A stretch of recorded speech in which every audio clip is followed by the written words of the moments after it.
میرے پیارے اسلامی بھائیوں، آج آپ کو ایک ایسا واقعہ سنانا ہے جو عجیب و غریب بھی ہے، رحمت بھرا بھی ہے اور دلچسپ بھی بڑا ہے، اور اس میں پیغام بھی بڑا کمال کا ہے۔ امام ابن ابی دنیا یہ بہت مشہور عالم، محدث اور صوفی ہیں، 3 صدی ہجری کے بزرگ ہیں۔ اس کا مطلب یہ ہوا کہ 1100 سال پرانے بزرگ ہیں۔ آج 15 اگر صدی ہے تو آلموسٹ 1200 سال پرانے بزرگ ہیں، 3 صدی کے بزرگ ہیں، اور امام بخاری رحمۃ اللہ تعالی علیہ کے شاگردوں میں سے ہیں۔ آپ نے ایک بڑی خوبصورت روایت ذکر کی، لکھتے ہیں کہ جب نبی پاک علیہ الصلوۃ والسلام معراج پر تشریف لے گئے، اس دوران میرے آقا صلی اللہ تعالی علیہ وآلہ وسلم نے ایک منظر دیکھا، عجیب منظر دیکھا۔ منظر کیا تھا؟ فرمایا کہ میں نے عرش کے نور میں لپٹا ہوا ایک شخص دیکھا، عرش الہی کے نور میں لپٹا ہوا شخص دیکھا۔ میں نے پوچھا من ھذا ام ملکن؟ آقا فرماتے کون ہے یہ، کوئی فرشتہ ہے؟ کہا گیا نہیں۔ میں نے کہا انبی، کیا کوئی نبی ہے؟ عرض کیا گیا نہیں۔ میں نے پوچھا من ہوا، پھر یہ کون ہے؟ تو ارشاد عرض کیا گیا جس کا خلاصہ یہ ہے، یہ وہ شخص ہے جس کی 3 صفات ہیں، 3 خصوصیتیں ہیں۔ نمبر 1، اس کی زبان ہمیشہ ذکر اللہ سے تر رہتی تھی۔ نمبر 2، اس کا دل مسجد میں ہی لگا رہتا تھا۔ اور نمبر 3، اس کی وجہ سے کبھی اس کے والدین کو برا بھلا نہیں کہا گیا۔ ہائے ہائے، اب ذرا غور کیجئے میرے پیارے اسلامی بھائیوں، یہ 3 اوصاف جس میں ہیں وہ کہاں ہے؟ عرش الہی کے نور سے لپٹا ہوا۔ یہ کتنا خوش نصیب ہوگا کہ معراج کی رات سرکار دو عالم علیہ الصلوۃ والسلام نے بھی اس شخص کو دیکھا۔ اللہ اکبر۔ نبی پاک نے ویسے بہت سارے مناظر دیکھے ہیں، نبی پاک نے بہت سارے لوگوں کو دیکھا، کچھ کو زمین کی مختلف وادیوں میں عذاب میں مبتلا دیکھا، کچھ کو جہنم میں عذاب پاتے ہوئے دیکھا، کچھ کو جنتی نعمتوں سے ملاحظہ، جنتی نعمتوں سے لطف ہوتے ہوئے ملاحظہ فرمایا۔ مگر قربان جائیے، یہ کیسا بلند رتبہ شخص ہے جس کو نبی پاک نے، جس کی روح پاک کو آسمانوں سے اوپر، جنت سے اوپر عرش الہی کے نور میں لپٹا ہوا دیکھا ہے نا مرتبہ ہے؟ اللہ کے نبی دیکھ رہے ہیں اور عرش الہی کے نور سے لپٹا ہوا دیکھ رہے ہیں۔ اب سنو، مرنے کے بعد روحیں کہاں رہتی ہیں؟ مختلف سٹیجز ہیں، مختلف مقامات ہیں، بڑی دلچسپ معلومات ہیں۔ بہار شریعت یہ کتاب لکھی مفتی امجد علی اعظمی صاحب نے، اگر آپ نے نہیں پڑھی تو یہ کتاب ضرور پڑھیں، خاص طور پر اس کا جو پہلا چیپٹر ہے، پہلا حصہ ہے، بڑا امیزنگ ہے، جس میں ایمانیات کے بارے میں، قیامت کے بارے میں اور بہت اہم معلومات ہے۔ بہار شریعت میں ہے مرنے کے بعد مسلمان کی روح حسب مرتبہ مختلف مقاموں میں رہتی ہے۔ دنیا میں بھی ہوتا ہے نا، غریب آدمی کا علاقہ الگ ہوتا ہے، مڈل کلاس کا الگ ہوتا ہے، اپر لیول کا الگ ہوتا ہے، اور اپر لیول کا بہت اپر ہوتا ہے۔ روحوں کا کیا اسٹیج ہے؟ سنو، بعض آدمی کا جیسا، یعنی آدمی کا جیسا رتبہ ہوتا ہے اسی کے مطابق روح کی بلندی اور اس کو عروج ملتا ہے۔ بعض کی روحیں قبر میں ہی رہتی ہیں، بعض کی زمزم شریف کے کنویں میں رہتی ہیں، بعض کی زمین و آسمان کے درمیان رہتی ہیں، بعض کی پہلے، دوسرے، تیسرے، چوتھے یا 5ویں یا 6 یا 7ویں آسمان میں رہتی ہیں، اور بعض آسمانوں سے بھی بلند ہوتی ہیں، اور بعض کی روحیں عرش کے نیچے قندیلوں میں رہتی ہیں، اور بعض لوگوں کی روحیں اعلیٰ علیین میں رہتی ہیں۔ یعنی جیسا انسان کا مرتبہ ایسی اس کی روح کو مقام ملتا ہے۔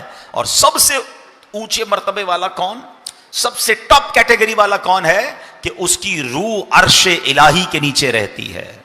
کاش ہمیں بھی یہ سعادت مل جائے کہ جب دنیا سے ہم جائیں، روح جسم سے جدا ہو تو فرشتے ہماری روح کو خوشی خوشی ہاتھوں پر لیں اور ادب سے بارگاہ الہی میں حاضر کر دیں۔ اعلیٰ حضرت نے ایک بڑی پیاری دعا کی ہے، جمعرات کی رات ہے، اللہ کے گھر میں بیٹھے ہیں، آؤ مل کر یہ دعا کرتے ہیں۔ واسطہ پیارے کا ایسا ہو کہ جو سنی مرے، واسطہ پیارے کا ایسا ہو کہ جو سنی مرے، یوں نہ فرمائے تیرے شاہد کہ وہ فاجر گیا، عرش پر دھومیں مچیں وہ مومن صالح ملا، فرش سے ماتم اٹھے وہ طیب و طاہر گیا۔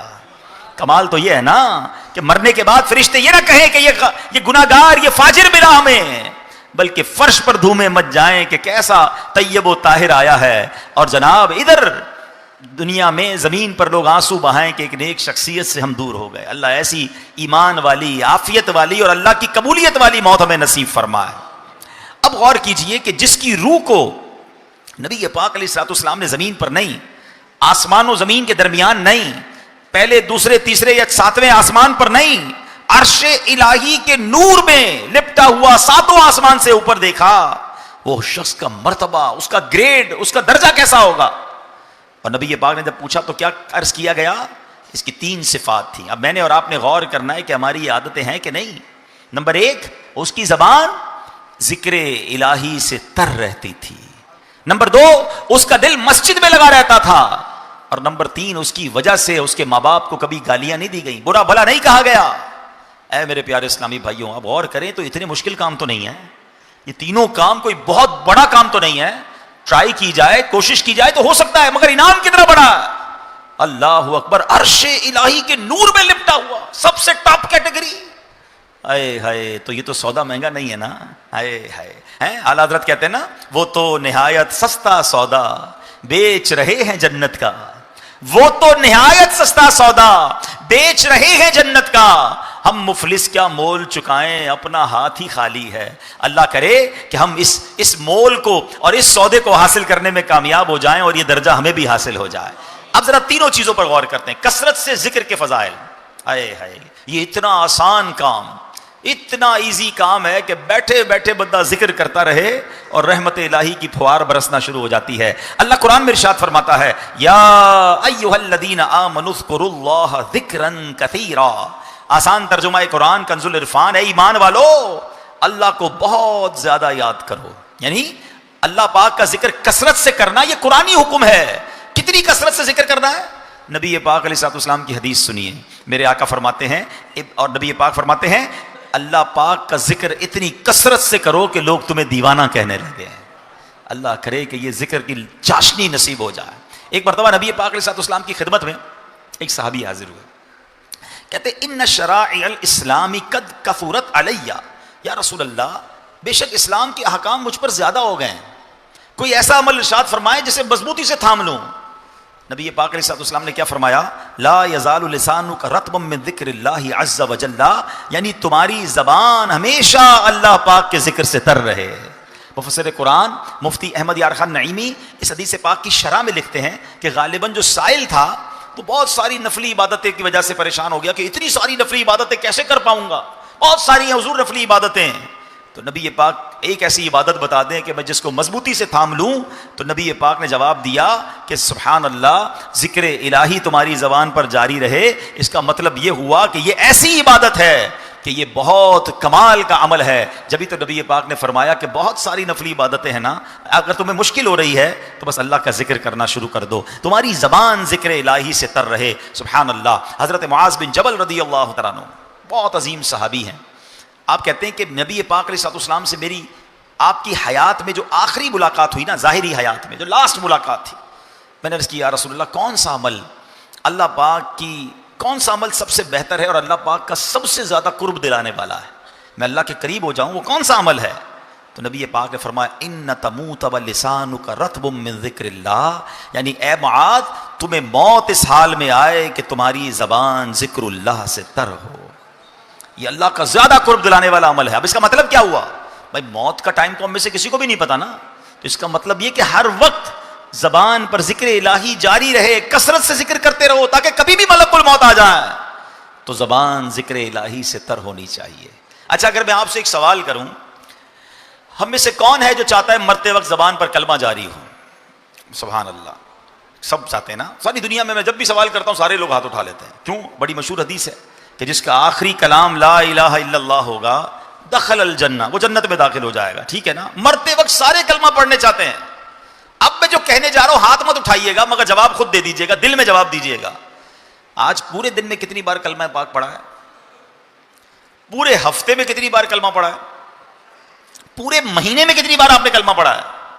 اپنے دل سے پوچھئے. مرتے وقت سب کو کلمہ چاہیے اور زندگی میں کلمہ پڑھنے کے لیے تیار نہیں ہے.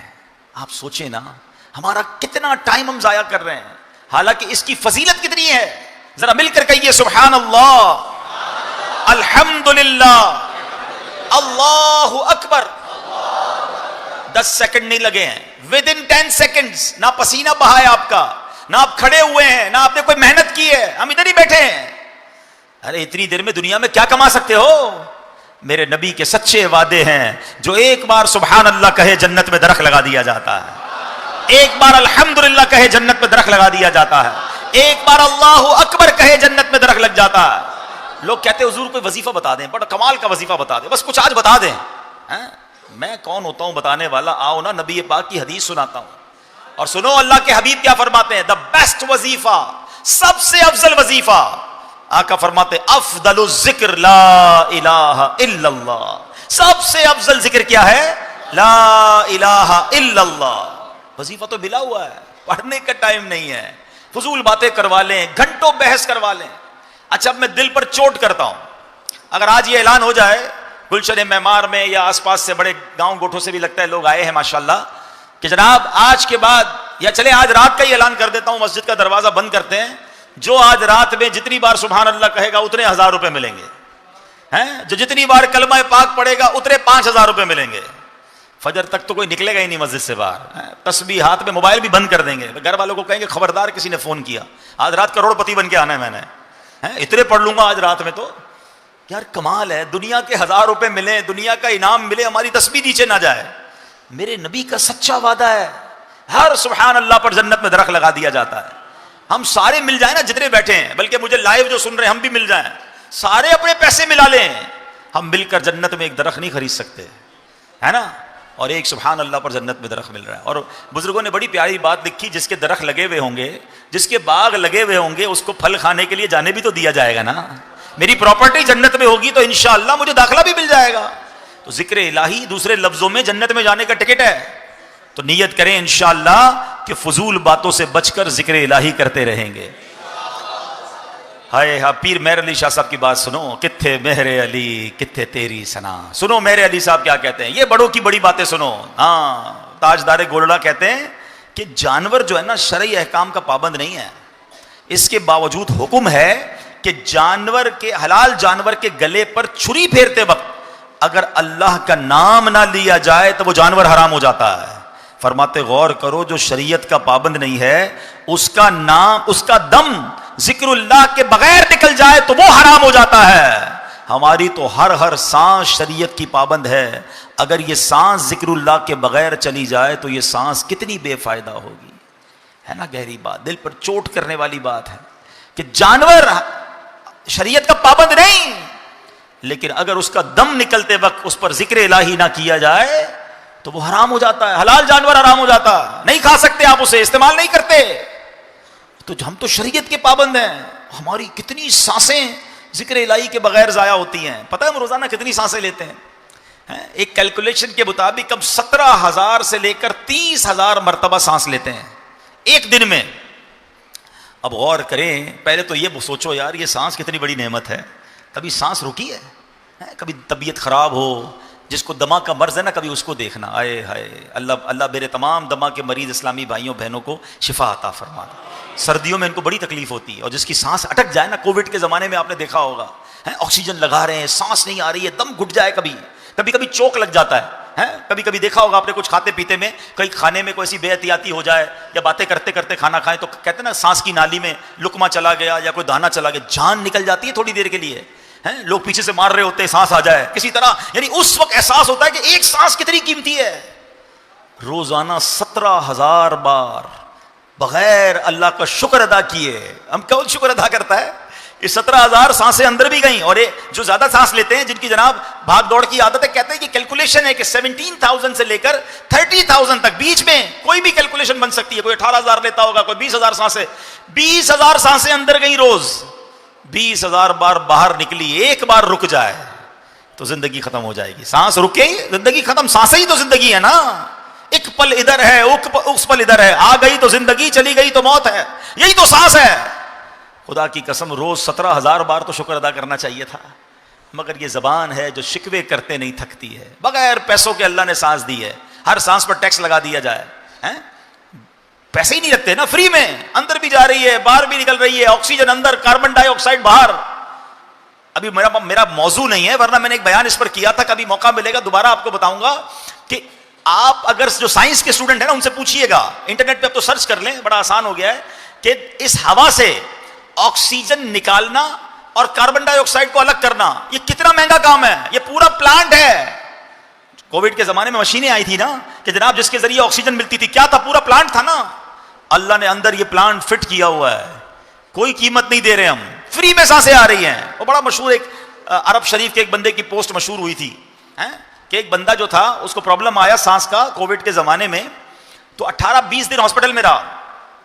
اس کا بل بن گیا پاکستانی کوئی 25-30 لاکھ روپے. بہت مالدار آدمی تھا. جب بل ہاتھ میں آیا تو رونے لگا. ڈاکٹر سمجھے پیسے نہیں ہیں. کہ بھائی جان اگر پیسے نہیں ڈسکاؤنٹ دے دیتے, رو کیوں رہے ہیں؟ کہتے پیسے بہت ہیں میرے پاس, مگر یہ سوچ رہا ہوں 18-20 دن ہاسپٹل میں رہا, میرا 15-20 لاکھ روپے بل بن گیا. مجھے اللہ نے 72 سال سے فری میں سانسیں دی ہیں, فری میں آکسیجن دی ہے. میں اللہ کا کتنا بڑا مقروض ہو گیا ہوں, میں ادھر کیسے جواب دوں گا؟ اور یہ تو ایک نعمت ہے.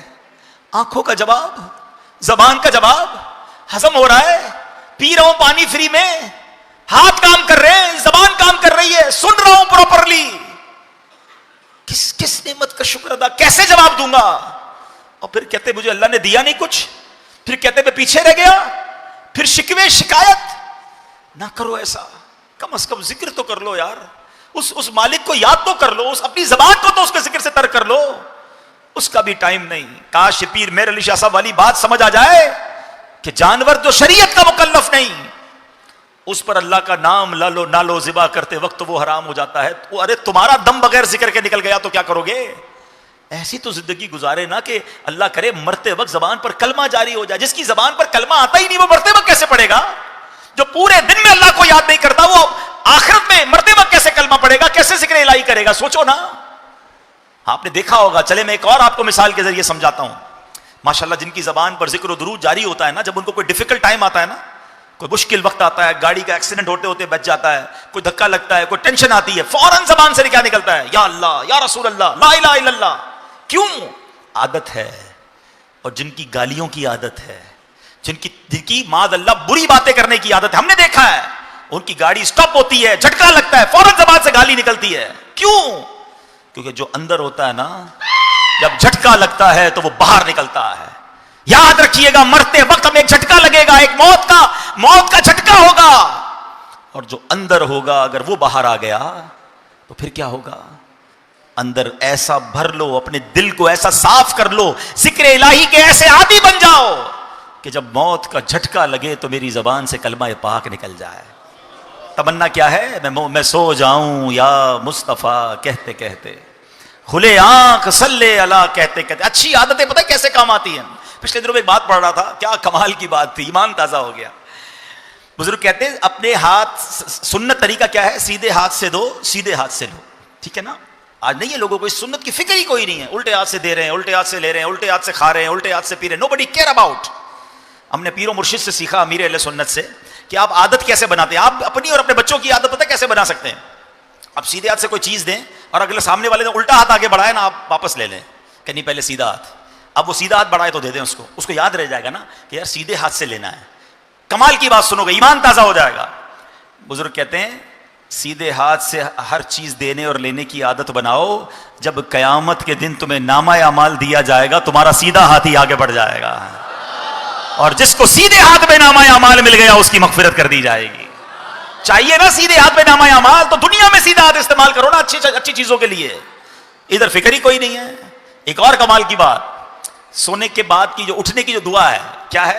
الحمدللہ الذی احیانا بعد ما اماتنا والیہ النشور. کیا پیاری دعا. اللہ, یہ دعا ہی سمجھ آ جائے نا تو ایمان تازہ ہو جاتا ہے. اس بندے کو میسج مل رہا ہے, اس رب کی مہربانی, اس رب کا شکر جس نے مرنے کے بعد مجھے زندہ کیا. احیانا بعد ما اماتنا. اب یہاں ایک اور بھی بات ہے جناب, میں مر کے تو زندہ نہیں ہوا, میں تو سو کے کھڑا ہوا ہوں. یہی تو میسج ہے, تم روز موت کے قریب جا کر واپس آ رہے ہو. جب سوتے ہیں تو کیا ہوتا ہے؟ کچھ نظر آتا ہے؟ کون آیا, کون گیا, کیا ہوا, کچھ پتہ نہیں, ایسے بے سود ہو کے سوتے ہیں. یہی تو موت آئے گی تو بندہ سوچے سوتے وقت کہ ایک دن ایسا سوؤں گا کہ پھر اٹھوں گا نہیں. ہر روز صبح اٹھ کے اللہ کا شکر ادا کرے کہ اللہ ایک اور چانس دے دیا, ایک اور دن دے دیا, ایک اور دن دے دیا توبہ کے لیے. الحمدللہ الذی احیانا بعد ما اماتنا والیہ النشور. اس رب کی مہربانی, شکر, تعریف اس رب کی جس نے مجھے مرنے کے بعد پھر زندہ کیا. والیہ النشور, اسی کی طرف لوٹ کر جانا ہے. علماء کہتے ہیں جو اس دعا کا عادی ہوگا نا، جب قیامت کے دن قبر میں اس کی آنکھ کھلے گی، وہ اٹھے گا، پھر اس کی زبان پر یہ دعا جاری ہو جائے گی. اور جو صبح قیامت یہ دعا پڑھتا ہوا اٹھے گا، بن گیا نا اس کا کام، اللہ کا نام لیتے ہوئے اٹھے گا نا. تو یہ ہے اچھی عادتوں کے فائدے. نہ ذکر کرتے ہیں، نہ کلمہ پڑھتے ہیں، نہ درود پڑھتے ہیں، بری باتیں. اور پھر کہتے ہیں مشکل دور نہیں ہو رہی، ٹینشن دور نہیں ہو رہی، مرتے وقت کیسے کلمہ نصیب ہوگا. اللہ کرے کہ آج یہ بات میں بھی طے کر لوں اور آپ بھی طے کر لیں کہ اب انشاءاللہ فضول باتوں سے بچ کر اللہ کے ذکر سے اپنی زبان کو تر رکھیں گے انشاءاللہ. اللہ اکبر. اب ذکر اللہ کی عادت کیسے بنائیں؟ ہاں یہ ذرا آپ زبردست بات کر لیتے ہیں. حضرت موسیٰ علیہ الصلوۃ والسلام نے اللہ کی بارگاہ میں عرض کی، یا اللہ مجھے کوئی ایسی عبادت بتا، میں کوئی ایسی عبادت کرنا چاہتا ہوں جس میں مجھے مشقت اٹھانی پڑے، میرے لیے بھاری ہو. اللہ والوں کی باتیں ہیں، کیا کمال کے لوگ ہوتے تھے. ہم کہتے ہیں یار مولوی صاحب کو ایسا طریقہ بتاؤ محنت نہ کرنی پڑے. حضرت موسیٰ اللہ سے کہہ رہے ہیں یا اللہ کوئی ایسی عبادت بتا جس میں مجھے مشقت اٹھانی پڑے. اب دیکھیں رب کی طرف سے ارشاد کیا ہوا ہے، موسیٰ بلند آواز سے میرا ذکر کیا کرو. حضرت موسیٰ کو کیا تکلیف ہونی تھی، آپ نے اللہ کا ذکر کرنا شروع کیا. جتنا ذکر کرتے گئے اتنا مزہ آتا گیا، اتنا لطف آتا گیا. آپ اور ذکر کرتے گئے اور ذکر کرتے گئے. اللہ سے عرض کی، یا اللہ میں نے تو تجھ سے عرض کیا تھا مجھے کوئی ایسی عبادت بتا جس میں مجھے تکلیف ہو، مشقت ہو، ڈیفیکلٹی ہو.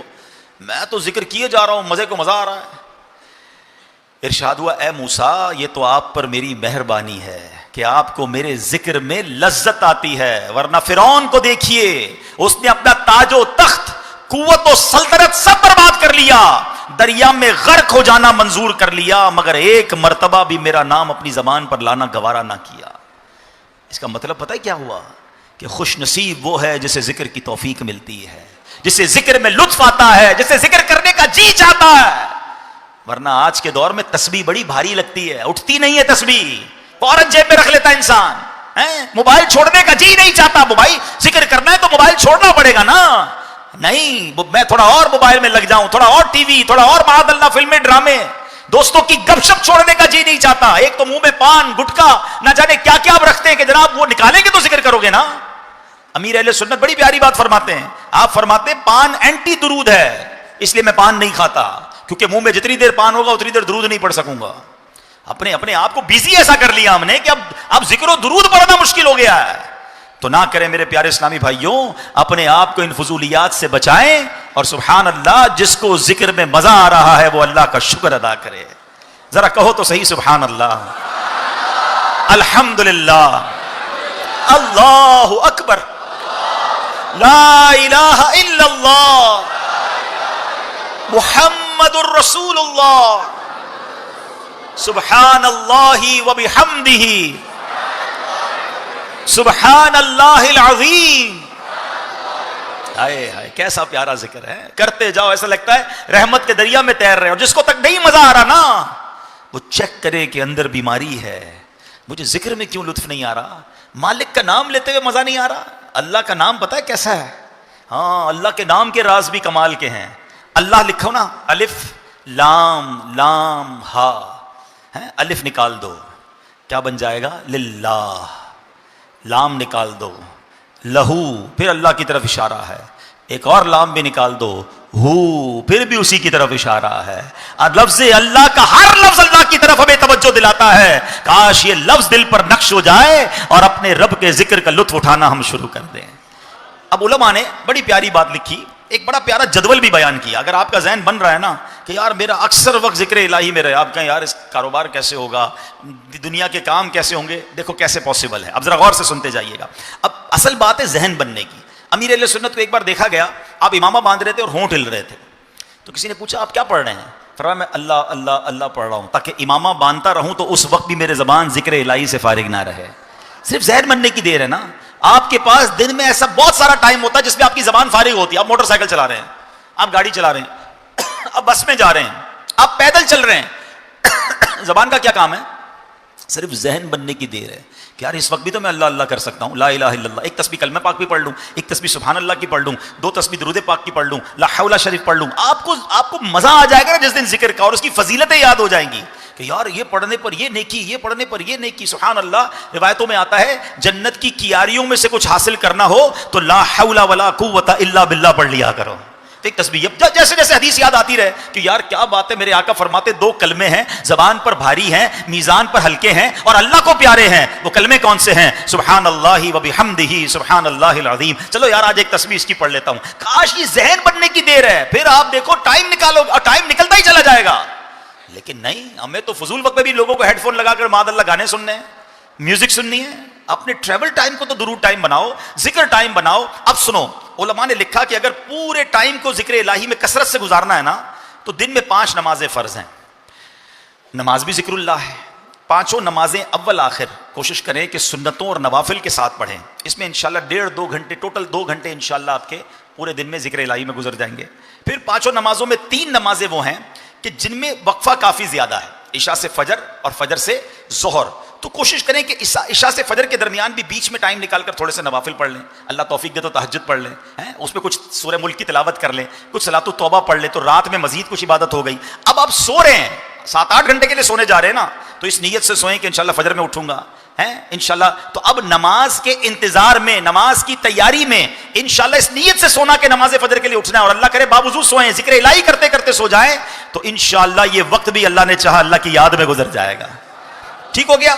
اچھا، اب اس کے بعد ظہر سے فجر سے ظہر بہت بڑا ٹائم ہے، اللہ توفیق دے تو اشراق چاش کے نوافل پڑھ لیا کریں، تو انشاءاللہ یہ وقت بھی آپ کا ہو جائے گا۔ اب نمازوں کے بعد، ہر نماز کے بعد تسبیح فاطمہ پڑھیں، 33 بار سبحان اللہ، 33 بار الحمدللہ، 34 بار اللہ اکبر، ایک تسبیح کلمہ پاک کی پڑھ لیں، اللہ توفیق دے تو 100 بار درود پاک پڑھ لیں، تو یہ بھی آیت الکرسی پڑھ لیں۔ تو اب کیا ہوا، یہ ذکر و اذکار بھی آپ کی لائف میں، روٹین میں شامل ہو جائیں گے، سبحان اللہ۔ تو اس سے کیا ہوگا کہ آپ کے دن کا جو اکثر وقت ہے وہ ذکر الہی میں گزر رہا ہے، یا اللہ کی یاد میں گزر رہا ہے۔ خاص طور پہ جو فجر اور عصر کا وقت ہے نا، یہ بڑا خاص وقت ہے۔ اللہ قرآن میں فرماتا ہے وَسَبِّحْ بِحَمْدِ رَبِّكَ قَبْلَ طُلُوعِ الشَّمْسِ وَقَبْلَ غُرُوبِهَا، اور سورج کے طلوع ہونے سے پہلے اور غروب ہونے سے پہلے اپنے رب کی حمد کے ساتھ اس کی پاکی بیان کرتے رہو۔ تو اب سبحان اللہ ہمیں کرنا کیا چاہیے کہ ان 2 وقتوں میں خصوصیت کے ساتھ ذکر و اذکار مقرر کر لیے جائیں، فجر کے بعد اور عصر کے بعد۔ تلاوت قرآن کی کچھ عادت کر لیں، امیر اہل سنت نے شجرہ شریف کے اوراد دیے ہیں عصر کے بعد پڑھنے کے، فجر کے بعد پڑھنے کے، وہ پڑھ لیں۔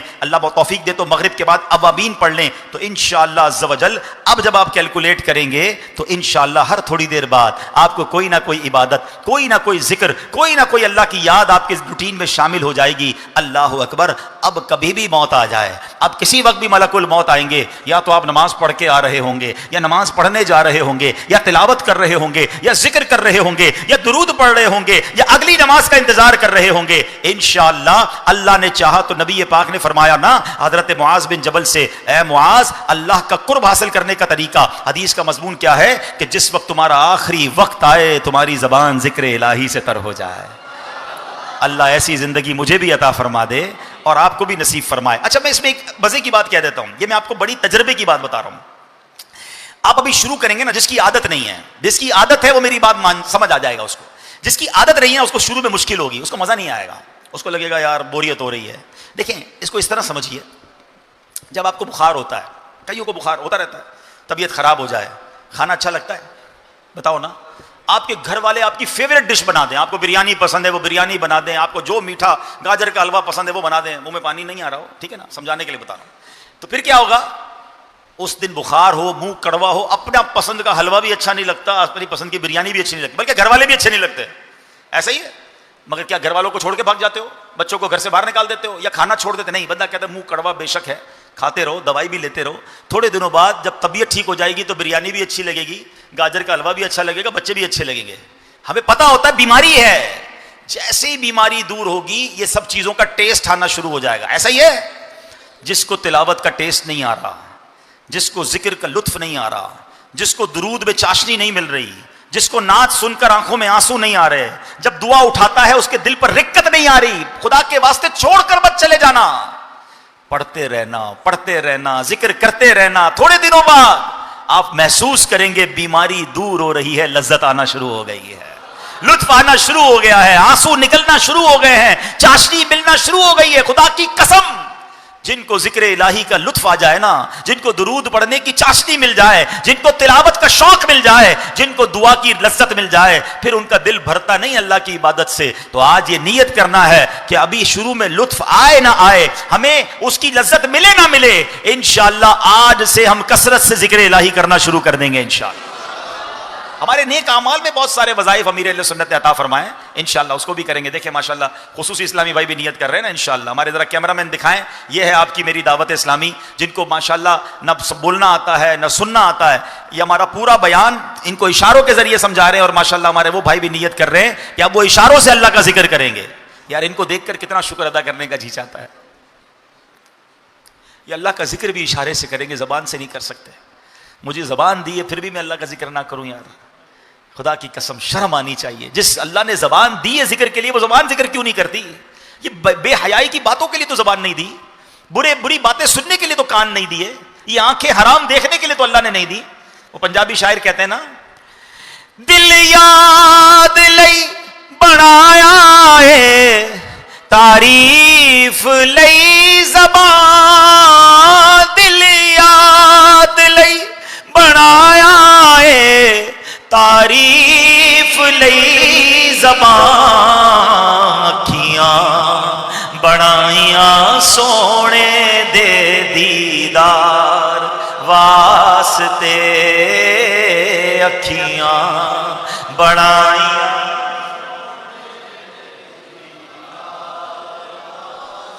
صلو علی الحبیب. اب آتے ہیں ذکر الہی اور درود پاک طے ہو گیا انشاءاللہ. فضول باتوں سے بچیں گے انشاءاللہ، روزانہ کثرت سے درود پڑھیں گے، روزانہ کثرت سے کلمہ پاک پڑھیں گے انشاءاللہ. آپ بس ذکر میں دل لگا لو. آپ اگر یہ ذہن بنا لو نا، ہر سبحان اللہ پر جنت میں درخت لگ رہا ہے، ہر درود پر 10 رحمتیں، 10 گناہ معاف، 10 درجے بلند. اور اپنے آپ کو چوٹ دیا کرو کہ یار پیسے ملتے تو پڑھتا کہ نہیں پڑھتا ہے، اور اب نہیں پڑھ رہا تو پھر انشاءاللہ ذہن بن جائے گا انشاءاللہ. اب آتے ہیں، 3 کام تھے نا. یہ تو ہو گیا ذکر الہی، اس نور والے نور میں لپٹے ہوئے آدمی کے 3 اوصاف تھے نا. اس کی زبان ذکر الہی سے تر رہتی تھی. دوسرا اس کا عمل کیا تھا؟ اس کا دل مسجد میں لگا رہتا تھا. ہائے ہائے، بخاری اور مسلم کی حدیث ہے، قیامت کے دن وہ 7 لوگ جو اللہ کے عرش کے سائے میں ہوں گے، ان میں ایک وہ ہوگا جس کا دل مسجد میں لگا رہتا ہے. اللہ کے عرش کا سایہ سمجھتے ہو؟ سورج 1.25 میل پر، زمین تانبے کی، سورج 1 میل پر، زمین تانبے کی، گرمی سے برا حال، اور اللہ کے عرش کے سائے کے سوا کوئی سایہ نہیں ہوگا.